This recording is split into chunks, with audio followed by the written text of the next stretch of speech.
Vice President Sara Duterte impeached. Higit 200 kongresista ang pumirma sa impeachment complaint para ito'y mapadala kaagad sa Senado. Yan ang agenda report ni Sandro Ochona live mula sa Batasang Pambansa. So Sandro, tama ba yung bilang? Ilan eksakto ang pirma na nakalap ng Kamara? Corina, 215. Ito ang bilang ng mga kongresistang pumirma sa ika-4 na impeachment complaint.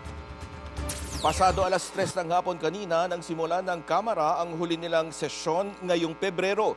Tumayo si House Secretary General Reginald Velasco para formal ng matalakay ang mga impeachment complaints sa plenaryo. Pero ayon kay Majority Leader Manix Dalipe, ngayong araw, February 5, isa pang impeachment complaint ang inihain ng mayorya. In consonance with the Constitution on Article 11,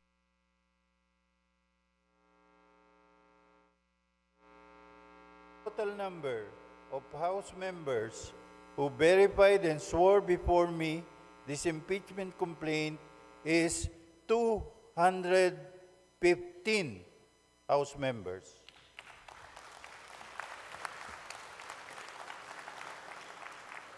Mas mataas ito ng 1/3 na kinakailangang pirma o 102 na mga miyembro.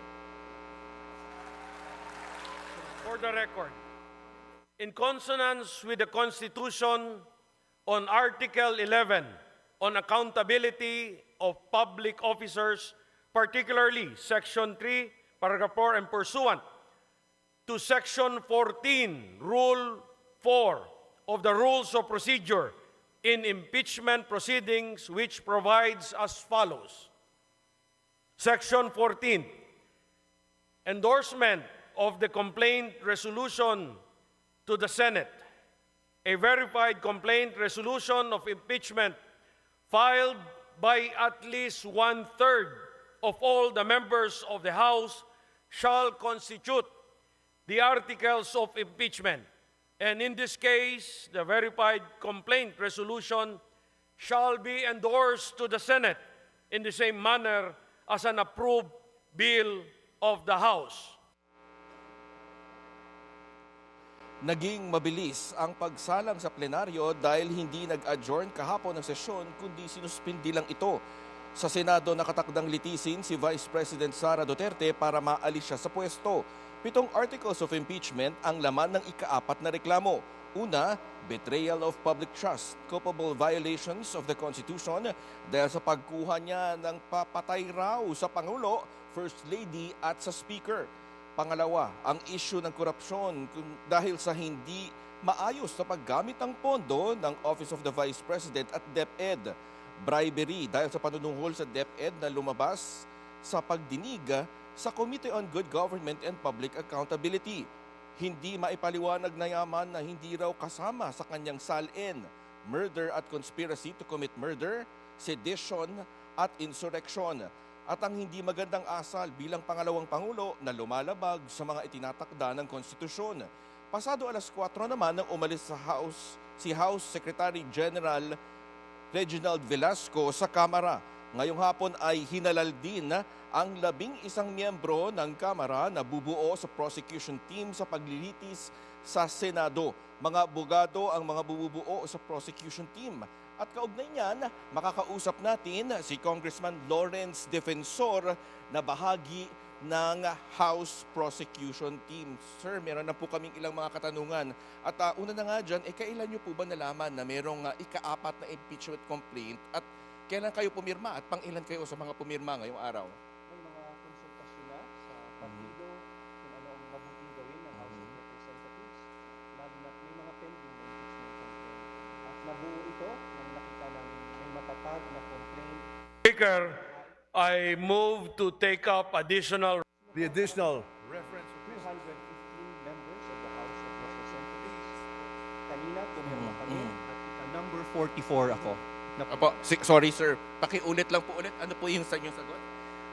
May konsultasyon sa mga iba-ibang partido dito sa House of Representatives kung ano ang mabuting direksyon ng House of Representatives pagdating sa impeachment dahil may pending tayong 3 na naka-file na.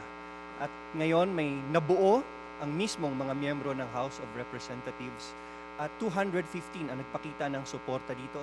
Pakita na matatag ang mga articles of impeachment, matatag ang ebidensyang inilalatag sa mga impeachment complaint natin. And I am confident that if the Senate will take cognizance and constitute itself as an impeachment court, maliwanag na ilalabas ang ebidensya under the impeachment complaint that was filed, transmitted by the House this afternoon. Nito po kasi mga nakalipas na impeachment cases na nitong mga nakaraang mga taon, may mga alegasyon na may kapalit para umusad nga itong mga isinusulong na impeachment. Ngayon po ba, meron po bang nangako o ipinangako sa inyong mga pumirma? Wala, Zandro, wala. At nakita lang namin at nakita naman ng buong bayan kung ano ang ebidensya. Live sa TV ang pag-contract o pagkontrata ng papatay sa presidente, sa commander-in-chief of the armed forces, sa chief executive ng ating bansa, sa asawa niya, at sa speaker mismo of the House of Representatives. This is a grave and serious offense that could be considered not just betrayal of public trust, but also a high crime kapag pinakita. So these are among the articles of impeachment at matatag kasi hindi gawa-gawa ang ebidensya, kundi ang ebidensya nakita ng sambayanan. At dapat aktuhan namin ito as part of our constitutional duty to act on impeachment complaints filed with the House of Representatives. So malinaw na wala po talagang kapalit yung inyong pirma at suporta sa impeachment? Malinaw, wala.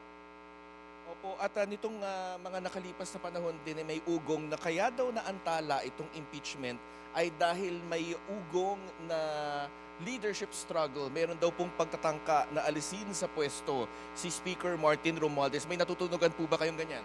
Wala akong alam at walang kahit anong ugong-ugong na may leadership change dito sa Kongreso.